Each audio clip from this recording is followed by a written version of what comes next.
بسم اللہ الرحمن الرحیم الحمد للہ رب العالمین والصلاة والسلام علی سید المرسلین وعلی آلہ واصحابہ اجمعین اما بعد۔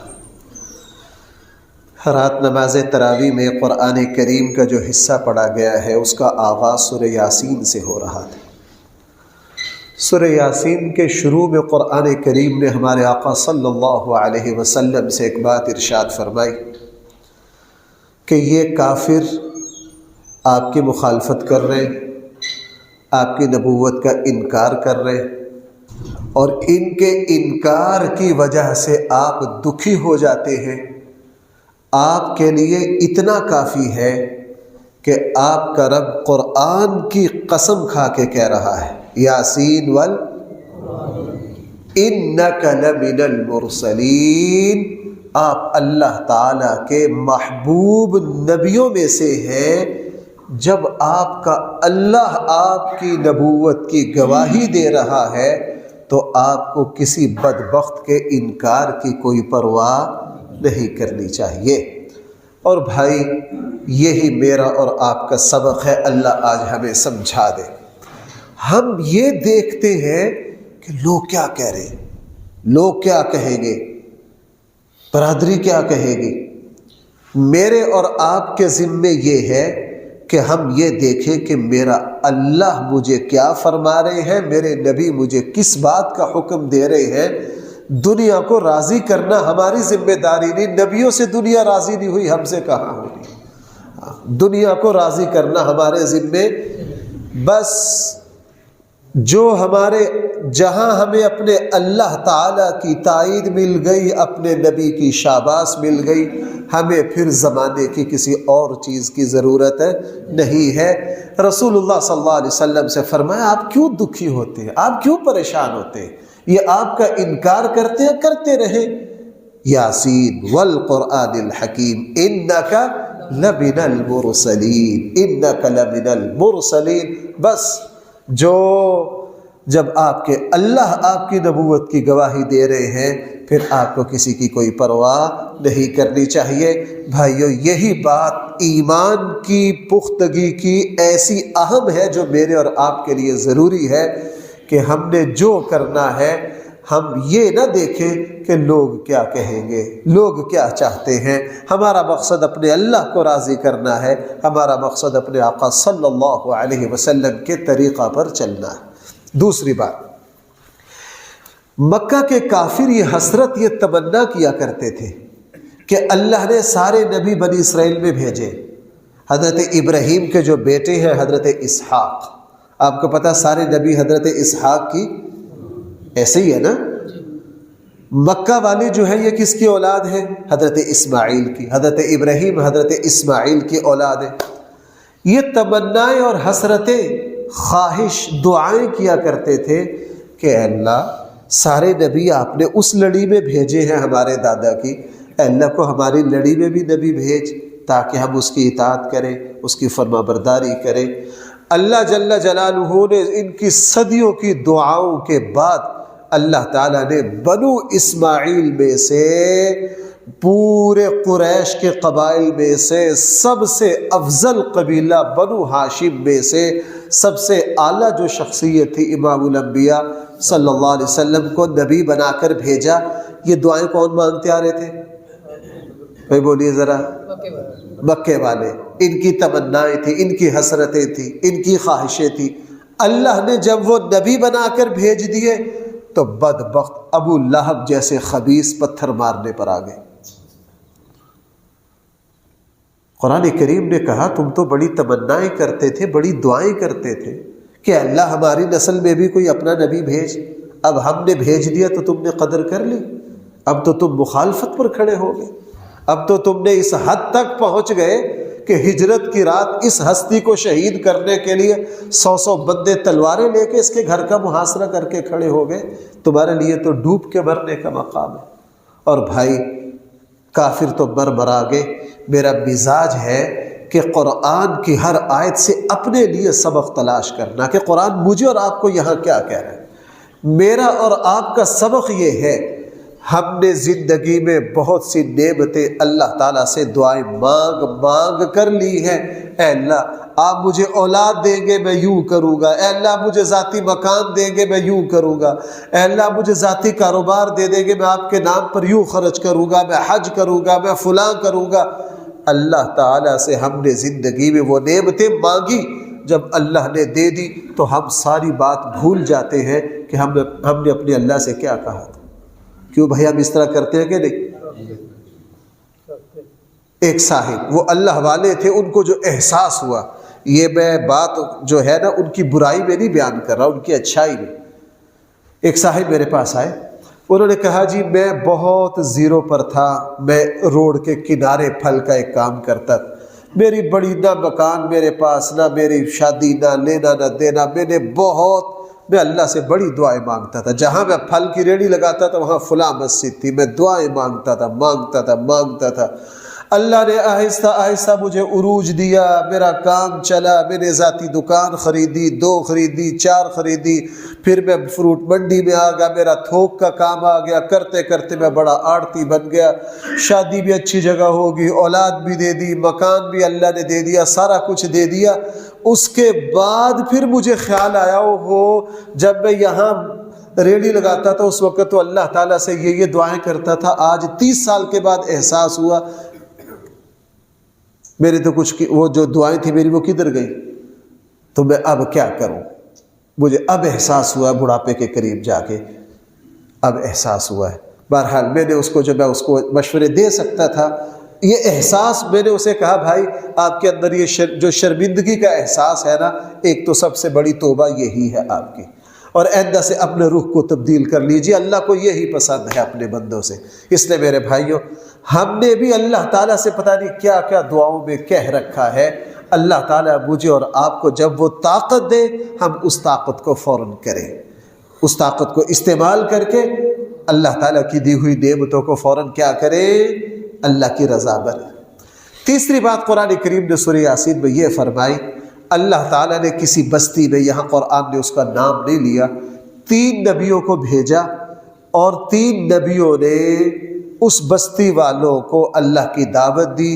انہوں نے دعوت قبول کیا کرنی تھی، انہوں نے ان نبیوں سے کہا کہ تم یہاں سے چلے جاؤ، تمہاری باتوں کی وجہ سے ہمارے شہر پر نحوست پڑ رہی ہے۔ ہمارے شہر پر کیا پڑ رہی ہے؟ جب ان نبیوں کو توبہ نعوذ باللہ منحوس کہا، بے برکتہ کہا، تو اسی قوم میں سے ایک صاحب کھڑے ہوئے، مفسرین نے ان کا نام حبیب نجار لکھا ہے، انہوں نے اپنی قوم کو للکارا، اپنی قوم کو کہا بدبختو یہ اللہ کے رسول اور نبی ہے، ان میں نحوست نہیں ہوتی، یہ تو سراپا اللہ کی برکت ہے، نحوست تمہارے کفر میں ہے، تمہارے شرک میں ہے، اور نحوست تمہارے حق کے انکار میں ہے۔ جب قوم میں سے اس شخص نے اپنی قوم کے مقابلے پر نبیوں کا ساتھ دیا اور اپنی قوم کو حق بات سمجھائی، تو ان کی قوم نے اس شخص پر ایسے پتھر برسائے کہ ان صاحب کو شہید کر دیا، ان صاحب کو کیا کر دیا۔ اور قرآن یہ بات کہہ رہا ہے، قرآن یہ سچے، قرآن سے زیادہ سچی کس کی بات ہو سکتی ہے؟ جب اپنے قوم ہی میں سے اس شخص کو پتھر مار کر شہید کر دیا، مرتے مرتے جب اس نے اللہ کے رحمت کے فرشتے اور اللہ تعالیٰ کی طرف سے اعزاز و اکرام دیکھا، اس نے کہا یا حسرتا، کاش ہے میرے اللہ مجھے اس بات کا موقع دے کہ میں اپنی قوم کو بتا سکوں کہ آپ کے نام پر شہید ہونے میں آپ نے مجھے کن کن نعمتوں سے نوازا۔ اور بھائی ہر مومن جب دنیا سے جاتا ہے، جیسے ہی وہ غیبی نظام کو دیکھتا ہے، اللہ کی رحمت کے نظارے دیکھتا ہے، اس کی یہ تمنا ہوتی ہے کاش مجھے تھوڑا سا موقع دے دے، میں پیچھے والوں کو بتا سکوں کہ آگے کا جہان کتنا خوبصورت ہے، آگے کا جہان کیا ہے، کتنا خوبصورت ہے۔ اور بھائی سورہ یاسین میں قرآن کریم نے ایک انکشاف کیا۔ جب قرآن کی آیت اتری مکہ میں، اس وقت لوگوں نے مذاق اڑایا قرآن کریم کا بھی اور نبی کریم صلی اللہ علیہ وسلم کا بھی، لیکن آج پوری دنیا قرآن کی اس سچائی کو مان رہی ہے۔ قرآن کریم نے ارشاد فرمایا سورہ یاسین میں، ہم نے ہر چیز کا جوڑا جوڑا پیدا کیا، ہم نے ہر چیز کا کیا کیا ہے؟ لوگوں نے کہا یہ تو جانداروں کے جوڑے ہیں، ہر چیز کا جوڑا کدھر سے آ گیا؟ قرآن کا اور حضور علیہ السلام کا مذاق اڑایا۔ آج سائنس نے ایک ایک چیز ثابت کر دی، جاندار تو کیا، پھلوں میں بھی جوڑے جوڑے ہیں، پودوں میں بھی جوڑے جوڑے ہیں، یہاں تک کہ پتھروں میں بھی جوڑے ہیں، بے جان چیزوں میں بھی جوڑے ہیں۔ انکشاف ہو رہا ہے کہ فضا میں جو شعاعیں ہیں وہ بھی مثبت اور منفی مقابلے پر کام کرتی ہیں۔ اس سے پتہ چلا کہ پورے کائنات میں ہر چیز کو اللہ نے جوڑا جوڑا پیدا کیا ہے۔ کچھ چیزیں ہمارے علم میں آ گئی ہیں، کچھ جیسے سائنس ترقی کرے گی مزید ہمارے سامنے آ جائے گی۔ قرآن کریم نے میدان محشر کے ایک واقعہ کا بھی یہاں ذکر کیا ہے۔ حدیث مبارکہ میں آتا ہے ایک کافر فاسق گناہگار اللہ کی بارگاہ میں جب حساب و کتاب کے لیے حاضر ہوگا، بھائی ذرا سننا میری بات، شاید میں اس بات کو آئندہ جمعے کی تقریر میں بھی بیان کروں جو میرا موضوع ہے، اور ایک نکتہ وہ آج ہی سن لیجئے۔ ایک کافر کو، نافرمان کو، فاسق فاجر کو جب اللہ کی بارگاہ میں حاضر کیا جائے گا، اس کو اس کا نامہ اعمال دکھایا جائے گا، وہ کہے گا آگے سے اے اللہ آپ ظلم نہیں کرتے،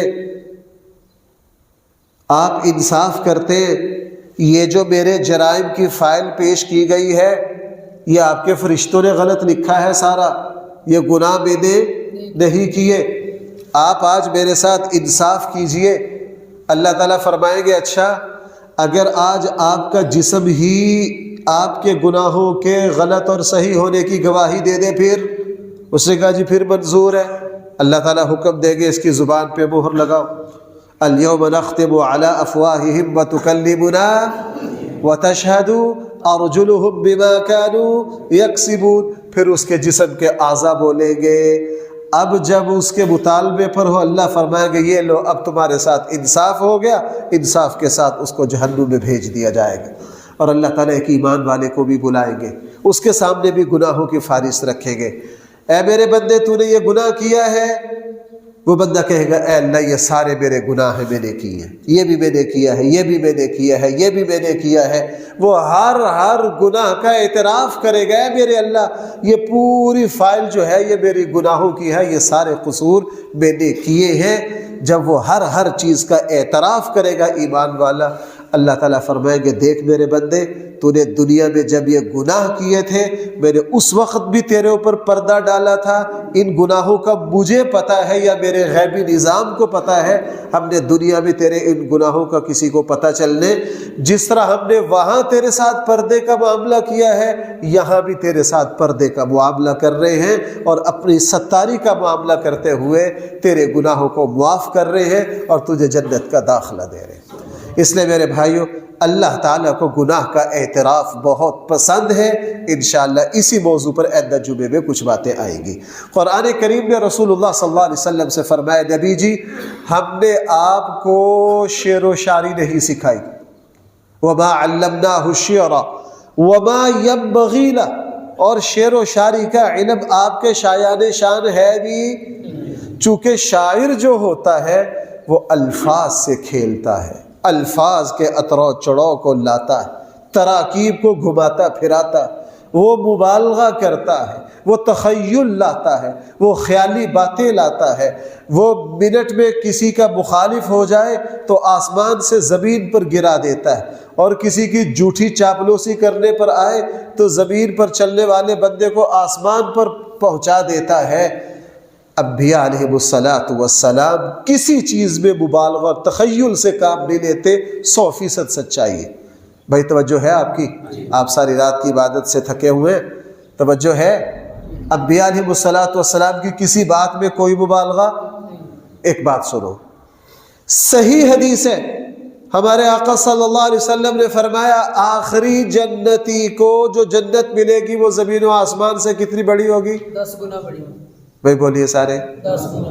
اس میں کوئی 1% مبالغہ ہے؟ سوال ہی پیدا نہیں ہوتا۔ انبیاء علیہ السلام مبالغہ نہیں کرتے، اس لیے جتنے یہ نعت خواں شاعر ہوتے ہیں نا اپنی عملی زندگی میں کھوکھلے ہوتے ہیں، اسی لیے ان کے کلاموں میں برکتیں نہیں ہیں۔ انبیاء علیہ السلام اپنی زبان سے ایسا بول نکالتے ہی نہیں جس بول پر خود عمل نہ کرے۔ بلکہ میں آپ کو ایک سچی بات عرض کروں، نبی کی شان پتہ کیا ہوتی ہے؟ نبی کی باتیں جو ہوتی ہیں وہ 10% ہوتی ہے اور نبی کا عمل 100% ہوتا ہے۔ نبی کا عمل کیا ہوتا ہے؟ 100% ہوتا ہے۔ اور یہ شاعروں کی پیشہ ور لوگوں کی باتیں 100% ہوتی ہیں اور عمل 0 پر ہوتا ہے۔ نبی کا عمل آگے آگے جا رہا ہوتا ہے اور نبی کی باتیں، اور آج ہماری باتیں، وہ کل مجھے آپ میں سے کسی نے وہ دکھایا واٹس ایپ پہ کہ جی پاکستان میں ہر حجام کی دکان پہ 2 وزیر خزانہ، 2 وزیر قانون، 2 صحافی موجود ہوتے ہیں۔ آپ کسی بھی حجام کی دکان پہ جائیے، بال کٹوانے والے بیٹھے ہوتے ہیں، پورے ملک کو کیسے چلانا ہے سارے وزراء موجود ہوتے ہیں، سارے وزیر پورے ملک کو چلا لیں گے۔ ہمارے ملک کا ہر بندہ باتونی ہے۔ آپ دیکھو ٹی وی چینلوں پر 20-20 لاکھ لے کر بیٹھے ہیں، ملک کو یوں چلانا، یوں چلانا، یوں چلانا، چلا لو ملک۔ چونکہ یہ قوم باتونی ہے اور باتونی بندہ میدانی نہیں ہوتا۔ انبیاء علیہ السلام میدانی شیر ہوتے ہیں، باتونی نہیں ہوتے۔ انبیاء علیہ السلام کا عمل 100%۔ کوئی مائی کا لال ہمارے آقا صلی اللہ علیہ وسلم کا ایک ارشاد نہیں دکھا سکتا کہ تمہارے نبی نے یہ بات کہی تھی اس پر عمل نہیں کیا تھا۔ کوئی ایک مثال لائے، کوئی ایک مثال لائے۔ ہمارے آقا نے جو فرمایا، میدان محشر میں کھڑے، میدان عرفات میں کھڑے ہو کر اعلان کیا، لوگوں آج سے سود حرام ہے، سب سے پہلے میں اپنے چچا عباس کا سود پورے عرب کو معاف کر رہا ہوں۔ آپ کو پتہ ہے حضرت عباس بینک تھے پورے۔ میں نے ایک دن یہ حساب نکالا، حضرت عباس کا قرض جو دوسروں کو دیا ہوا تھا وہ کتنا زیادہ ہے، وہ بینک کے برابر بنتا ہے جی۔ حضرت عباس فرمایا میرا جو گھر کا بینک ہے سب سے پہلے میں اس کا سود کیا کر رہا ہوں، زمانہ جاہلیت کے جتنی قتل غارت چل رہی ہے میں ساری معاف کر رہا ہوں۔ سب سے پہلے ہمارا بچہ جو فلاں قبیلے نے قتل کیا تھا میں سب سے پہلے وہ قتل معاف کر رہا ہوں، میں سب سے پہلے وہ کیا کر رہا ہوں، وہ قتل معاف کر۔ اس لیے فرمایا وما علمناہ الشعر وما ينبغي له، نبی جی ہم نے آپ کو شعر و شاعری کا علم نہیں دیا، یہ آپ کے شایان شان ہے بھی نہیں ہے۔ قرآن کریم نے ایک یہ بات ارشاد فرمائی ہے، ہم نے تمہارے اوپر 7 آسمان بنائے ہیں، لیکن یہ جو پہلا آسمان ہے ستارے اور سیارے، چاند اور سورج سے ہم نے اسی کو مزین کیا ہے۔ قرآن کی آیت سے پتہ چلا کہ یہ جو ستاروں کا خوبصورت کہکشائیں ہیں یہ صرف پہلے آسمان پر ہیں، اس سے بعد والے آسمان پر نہیں ہیں۔ اور یہی بات قرآن نے جو میں نے ابھی عرض کی تھی شروع میں دوبارہ بیان کر رہا قرآن، یعنی اس پارے میں یہ بات 2 مرتبہ آ گئی۔ دوسری کیا، جنتی جنت میں بیٹھے ہوں گے، مجلس لگی ہوگی، آپس میں گپ شپ کر رہے ہوں گے، دنیا کی زندگی پر تجزیہ تبصرہ چل رہا ہوگا، اور کہہ رہے ہوں گے یار ہم نے اپنے نبی سے جنت کی یہ نعمت بھی سنی تھی، اللہ نے یہ بھی دے دی، یہ بھی دے دی، یہ بھی دے دی۔ وہ اللہ تعالیٰ کے احسانات میں ان کی زبان جو ہے وہ شکر سے تر ہوگی۔ گفتگو میں ایک بندہ اچانک کہے گا یار دنیا میں میرا ایک دوست تھا، وہ مجھے الٹی سیدھی پٹیاں پڑھایا کرتا تھا، وہ یہ کہا کرتا تھا، یہ مولویوں والی باتیں ہیں، تاک راتیں ہوتی ہے، شب قدر ہوتی ہے، رات کو نفل پڑھو گے یہ ثواب ملے گا، قرآن پر یہ ملے گا، یہ ساری فضول باتیں وہ مجھے کہا کرتا تھا، وہ میرے ایمان کا مذاق اڑاتا تھا، وہ میری نیکی کا مذاق اڑاتا تھا۔ میرے اللہ نے میرے نبی کے ذریعے جو کچھ مجھے بتایا وہ تو سارا میں نے سچا پا لیا، لیکن آج میں اس دوست کو بھی دیکھنا چاہتا ہوں جو مجھے کفر کی تلقین کرتا تھا، جو مجھے اچھائی سے روکتا تھا۔ اور اس کے بعد اہل جنت جہنم کے معائنے کے لیے جائیں گے تو اس کافر شخص کو بھی وہ بندہ دیکھے گا، اسے کہے گا جناب مجھے تو جو کچھ میرے اللہ نے وعدہ کیا تھا وہ سارا کچھ دے دیا، تیرے ساتھ کیا ہو رہا ہے؟ وہ کہے گا کاش ہمارے ساتھ جو ہو رہا ہے کاش ہم مٹی ہو جاتے اس سے پہلے ہم اس انجام تک نہ پہنچتے۔ اور حدیث مبارکہ میں آتا اس وقت ہر بندہ وہاں ہائے ہائے کرے گا جس نے برائی اور گناہ کا کام اپنے یار دوستوں کی وجہ سے کیا۔ کس وجہ سے کیا؟ اور ہم بھائی ہمارے نوجوانوں کو دیکھ لیجئے، نوجوان نسل جو ہے اللہ کے نبی نے فرمایا تھا ایک زمانہ آئے گا کہ لوگ نوجوان اپنے باپ کی بات نہیں مانیں گے، اپنے دوستوں کی بات مانیں گے۔ اس وقت والد بیچارہ کسی کام کے لیے اپنے بیٹے کو راضی کرنے کے لیے بیٹوں کے دوستوں سے سفارش کرواتا ہے، یار تو یہ سمجھا۔ آپ سب حضرات یہاں بڑے بیٹھے ہیں، صاحب اولاد بیٹھے ہیں، بھائی ذرا متوجہ ہونا، مستقبل کے حوالے سے باپ سے بڑھ کر اولاد کے لیے اعلیٰ فیصلہ کرنے والا اللہ نے کوئی انسان پیدا ہی نہیں کیا۔ بھائی میں غلط تو نہیں کہہ رہا؟ میری بیٹی کے لیے کون سا شوہر ہے؟ آپ سب حضرات ماشاءاللہ صاحب اولاد ہیں، بیٹیوں والے بیٹھے، باپ سے بڑھ کر اللہ نے زمین پر کوئی خیر خواہ۔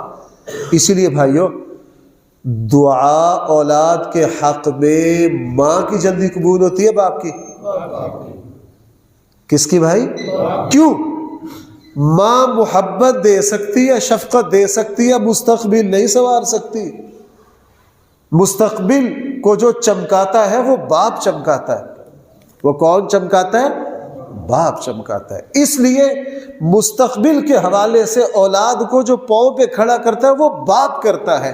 اس لیے ہمارے آقا نے فرمایا کہ اللہ تعالی دعا کس کی قبول کرتے ہیں؟ پہلے باپ کی قبول کرتے ہیں۔ بہرحال قرآن کریم نے بہت سے نبیوں کا تذکرہ کیا، حضرت نوح کا تذکرہ ہے، حضرت ابراہیم کا تذکرہ ہے، اور پھر حضرت موسیٰ اور ہارون کا تذکرہ ہے، حضرت الیاس کا تذکرہ ہے، اور بہت سارے نبیوں کا قرآن نے یہاں تذکرہ کیا۔ اور وہ مشہور عظیم الشان واقعہ کا تذکرہ بھی اسی پارے میں ہے کہ ابراہیم علیہ السلام کو اللہ نے جب بیٹا دے دیا، 11-12 سال کی عمر کو پہنچ گیا، اور آزمانے کے لیے خواب دکھایا کہ خواب میں کیا کر رہا ہوں اپنے بیٹے کو، اور انہوں نے پھر عظیم الشان اس قربانی پر کھڑے ہو گئے اور ایسی تاریخ رقم کر دی، اللہ کی بارگاہ میں ایسی قربانی پیش کی کہ بھائی قیامت تک حضرت ابراہیم خلیل اللہ کی سنت دنیا میں زندہ ہے۔ اور دیکھو بھائیو، حضرت ابراہیم نے سارا کچھ کس کے لیے کیا؟ اور کیا کیا؟ قربانی دینی پڑتی ہے۔ اللہ قربانی کو پسند کرتے ہیں۔ ایسا نہیں نہ ہلدی لگے نہ پھٹکری، ایسا نہیں ماشاءاللہ جو مسلمان قربانی دے۔ اس لیے اللہ تعالیٰ نے ہر نبی کو مشقتوں میں ڈالا، شروع میں قربانیوں میں ڈالا۔ آپ حضرات کو پتہ ہے کہ مکہ میں رسول اللہ صلی اللہ علیہ وسلم اور آپ کے صحابہ نے کیسی کیسی قربانیاں دی۔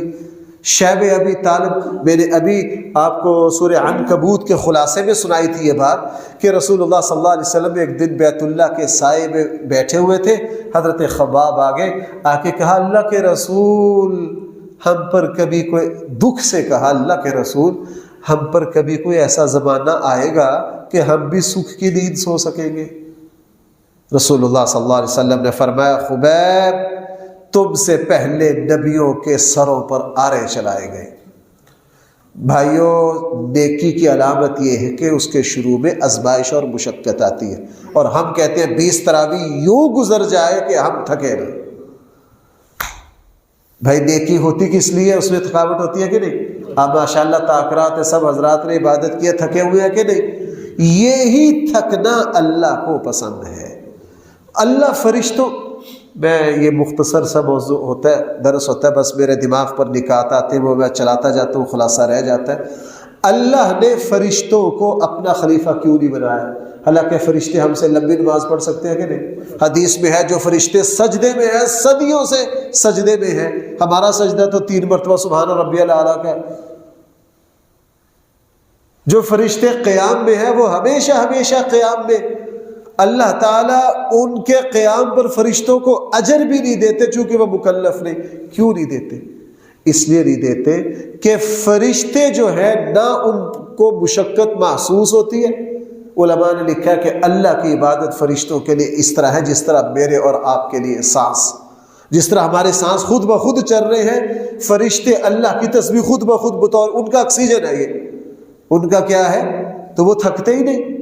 اب حضرت جبرائیل کو کہیں جی آپ 20 تراویح پڑھیں، حضرت جبرائیل کہیں گے میں تو جی 20,000 پڑھ دوں گا، چونکہ حضرت جبرائیل نے تھکنا نہیں۔ اللہ تعالیٰ کو یہ پسند ہے کہ میری محبت میں میرے بندے اپنے آپ کو تھکائیں، اپنے آپ کو کھپائیں، اپنی نیند قربان کرے، اپنے اوقات قربان کرے۔ ابراہیم علیہ السلام کو اللہ نے بڑھاپے میں بیٹا دیا، عظیم الشان بیٹا دیا، اور جس کے چہرے پر نورانیت چمکتی تھی۔ جب یہ بچہ 12 سال کو پہنچا، اور بھائی بڑھاپے کی اولاد ویسے ہی محبوب ہوتی ہے، لیکن بڑھاپے کی اولاد تو اور زیادہ محبوب ہوتی ہے، فرمایا اس بچے کو کیا کرو، اس بچے کو ذبح کرو، اور اللہ اپنی طرف سے ذبح کرنے کی پوری کوشش کی۔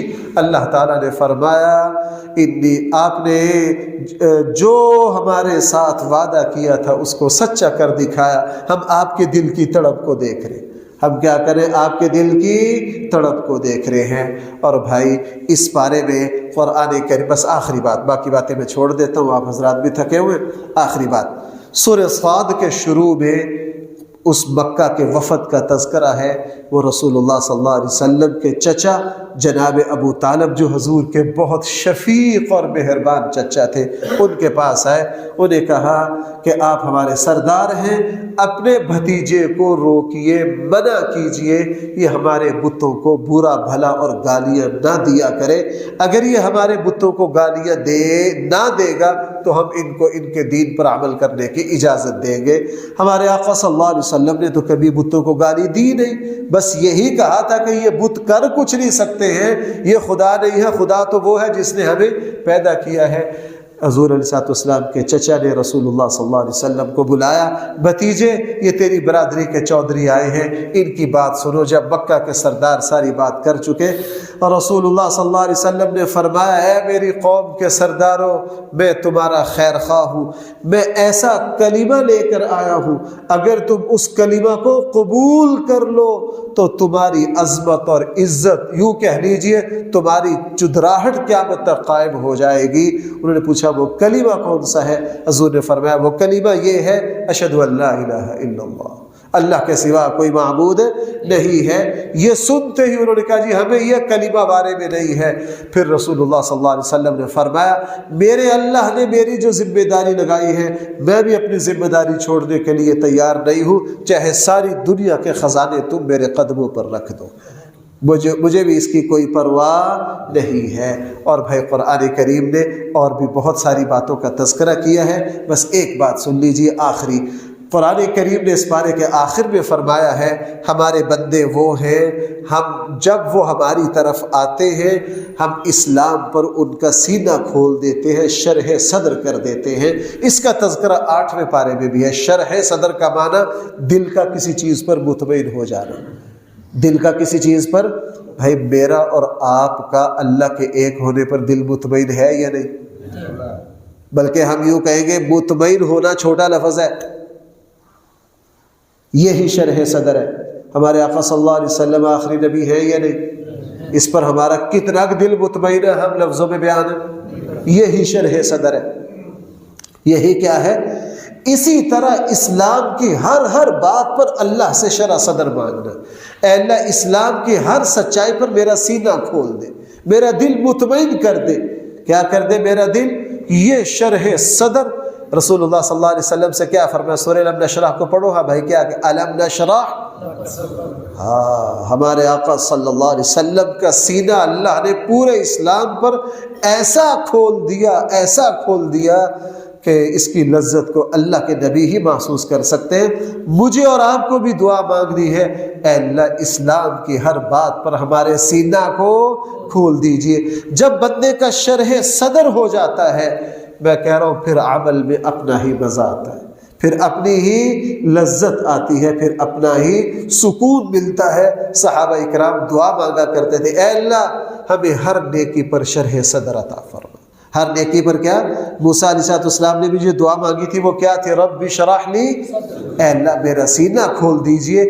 ہم بھی جب بھی کوئی نیک کام کرنے لگے، اے اللہ ہماری دین، یہ بات میں اس لیے کہہ رہا ہوں توجہ کرنا، اس وقت میڈیا کا دور ہے، اسلام کی ہر بات کے بارے میں شکوک و شبہات پیدا کیے جاتے ہیں۔ ہر بات میں کیا کیا جاتا ہے؟ شکوک و شبہات پیدا کیے جاتے ہیں، ہر بات میں شک پیدا کیا جاتا ہے۔ ہمارے یہاں دین کی بنیادی حقیقتوں پر لوگوں کو کیا کیا جاتا ہے؟ بدظن کیا جاتا ہے۔ نہ، اللہ تعالیٰ سے شرح صدر مانگیے۔ بندے کا جب اسلام پر شرح صدر ہو جائے پھر کسی اعتراض کرنے والے کا اعتراض کوئی اثر۔ میں نے بچپن میں ایک بزرگوں کو دیکھا، وہ 1955 میں ایک جماعت اور وفد کے ساتھ سب سے پہلے جاپان گئے تھے۔ چٹے ان پڑھ تھے، باقی جو احباب تھے وہ سارے بڑے بڑے پڑھے لکھے تھے۔ کہنے لگے جی ہم جاپان گئے، پہلی مرتبہ گئے 1955 میں۔ وہاں کے لوگوں کی گفتگو جب ہمارے ساتھ جو وہ ان کے ساتھ جو دوسرے احباب تھے وہ وہاں کی زبان سمجھتے، کہنے لگے ان لوگوں کو دین پر، خدا پر بڑے اشکالات، وہ جٹ بندے تھے، کہنے لگا میں نے اللہ سے دعا مانگی، یا اللہ یہ میرے ساتھ تو بڑے بڑے علماء پڑھے لکھے ہیں، یہ تو ان کو سوالوں کے جواب دے دیں گے، میں تو جٹ بندہ ہوں، کسی ان کے سوال میں پھنس نہ جاؤں کہ میرے اوپر ہی اثر نہ ہو جائے، اے اللہ اسلام پر میرا سینہ کھول دے۔ کہنے لگا میں نے پہلے 3 دن دعائیں مانگی، اس کے بعد ہم 10 مہینے جاپان رہے، ہر روز ان کے سوالات و جوابات آتے اور ہمارے ساتھ جو بڑے بڑے علماء تھے وہ جواب دیتے، میں جٹ بندہ پاس بیٹھا رہتا۔ 10 مہینے کے بعد میں نے محسوس کیا اللہ کے فضل سے 10 مہینوں میں کسی ان کے سوال نے میرے دل میں، میرے ایمان میں ایک بال کے برابر بھی کوئی کمزوری اور کمی پیدا نہیں کی۔ اس کو کہتے ہیں شرح صدر، اس کو کیا کہتے ہیں؟ شرح صدر۔ تو اللہ تعالیٰ سے میں اور آپ بھی شرح صدر مانگیں گے، اے اللہ پورے دین پر، اچھائی پر ہمارے سینہ کو کھول دیجئے۔ الحمدللہ رب العالمین، والصلاة والسلام علی سید المرسلین وعلی آلہ واصحابہ اجمعین۔ ربنا آتنا فی الدنیا حسنہ وفی الآخرۃ حسنہ وقنا عذاب النار۔ ربنا ظلمنا انفسنا وان لم تغفر لنا وترحمنا لنكونن من الخاسرین۔